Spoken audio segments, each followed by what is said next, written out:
Humans of the cardboard, welcome back to Just Nuts, guys. Today we've got more Yu-Gi-Oh! News. Today we're starting off with Cyberstorm Access reveals we actually have a new DINOMORPHIA card. I didn't really expect this at all, to be honest. I had a handful of people every time I make a video saying like, what support do you want to see? Whenever there's always DINOMORPHIA players like in my comments. So this is great for them. Let's take a look, and then we're also going to get like some pretty interesting, like really cool, like reprint kind of special edition news as well. So here we go. This is DINOMORPHIA Intact. It's a counter trap. You can only activate one card of this card's name per turn.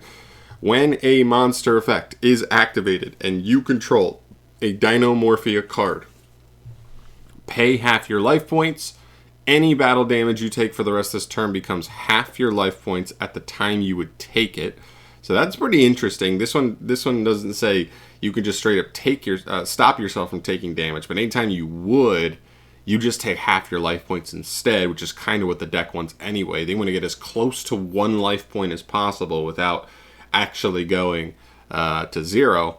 Also negate the activation if you do destroy that monster. So this is, in a sense, just kind of like your in-archetype Solemn Strike. Doesn't stop summons, but just negate any monster effect. It's really solid. Also, interesting to note, this is like the only, like most DINOMORPHIA, especially the interruptive cards, like destroy a DINOMORPHIA monster when they activate. So that's kind of interesting. I know the one that like pops stuff, and I believe the Spell and Trap Negate both have to destroy a DINOMORPHIA on your field. You do have to still control a DINOMORPHIA card, but like still just worth mentioning there. But very cool. And the second effect is, I think, standard for most of the counter traps during damage calculation while your life points are 2,000 or less. If you would take any battle damage, you can banish this card from graveyard so that you take no damage from that battle. Yeah, I mean, it's what makes the deck like safer than people give it credit for, is even though the deck inherently puts itself so low in the quote-unquote like danger zone of just being like poked for game or burned for game real quick with like one small effect. Just getting enough of the traps in grave means they're going to be able to protect you from any small effect like that would just edge you out of the game, which is fine. So solid card for them. I think it's definitely playable. It's probably definitely at least a one of. I know they have, as far as interruption cards, they have the Spell and Trap Negate and like the Papa card on the field card. This card's probably playable, but I will say this, like the reason the Spell or Trap Negate is played in the deck is because it's like a trap deck, and trap decks have very clear weaknesses at times. Your Lightning Storms, your Evenly Matches, those kinds of cards in the world. So that card has like such a specific utility. This card may not have as much of like a specific utility as far as like protecting a weakness the deck has, but you know, just being a monster gate is solid in and of itself.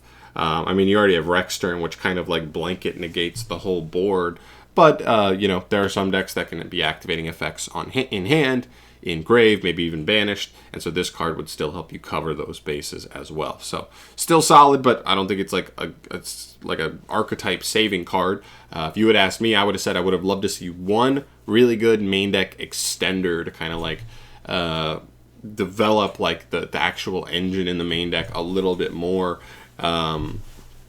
Maybe a monster that says like, if you control a DINOMORPHIA and he's in hand or grave, you can special summon him. That way, if you want, like I've come into problems sometimes because like I want to play Fossil Dig because you want to find a starter as much as possible, but having multiple, like once you already have Theresia in hand, you're like, oh, and I have another Fossil Dig. What do I even get here now? A Miscellaneous Source? Like, yes, that's protection to my board and maybe like an extension like multiple turns down the line, but as far as like actually making my board stronger with more interruptions, it does not do anything for. So maybe a new monster like that would make Diplos a 1-card rank 4. So at least Diplos is one of the Evolzar exceeds by himself. That would be really cool. As well as if you already opened Theresia, she's 1-card combo, but then if you want to play Fossil Dig, you feel much safer doing so because you can just search a new extender such as that, if it's level 4, right? And then just plop them on the field, boom, make a rank 4, and maybe even if Theresia gets negated, you know, it gets negated, you didn't actually lose any cards. So your opponent's one card out of the hand. You're still going to make a double monster negate and set 4 behind it probably, and pass and say go. And like that's gonna win duels. So that's what I would have personally liked to see the most to help the deck. But I'm not complaining. This is definitely like a piece that the deck that is nice for the deck. Kind of like a you know what I mean, a crack in the armor that the defensive portion of this deck didn't have a way to deal with, but now it does. So it's a 1 of, maybe a 2 of, but still nice for them regardless. Now moving on, we move to a couple of other really interesting news. So Konami's doing a collab with, I guess technically itself, but another game they produce. I think in Japan they have like this little baseball mobile game called Jikyo Powerful Pro Yakyu. And so it's nothing too crazy, but here's what's pretty much coming out of it, at least in the OCG. This is an alternate art for Reinforcement of the Army, which is amazing. I love this. If we ever got this in the TCG, I would exclusively and only play this artwork of Rhoda.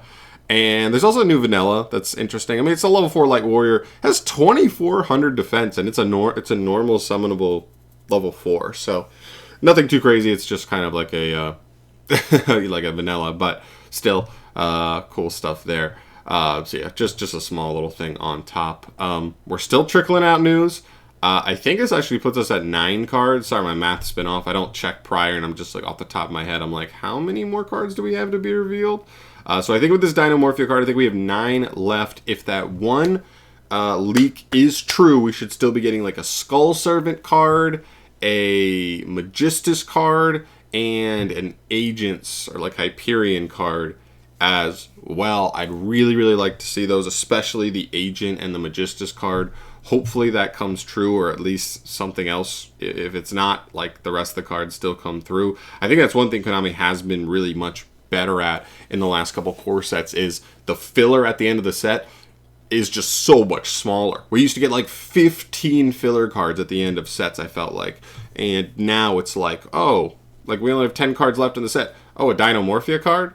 Oh, like an actual good trap card in like the new Trap Trick 2.0 card, like revealed yesterday. Like the filler is not as fillery. Maybe the high end portion of the set isn't as high end as you might want, but the low end isn't as low either. So it still makes these sets a little bit more well-rounded.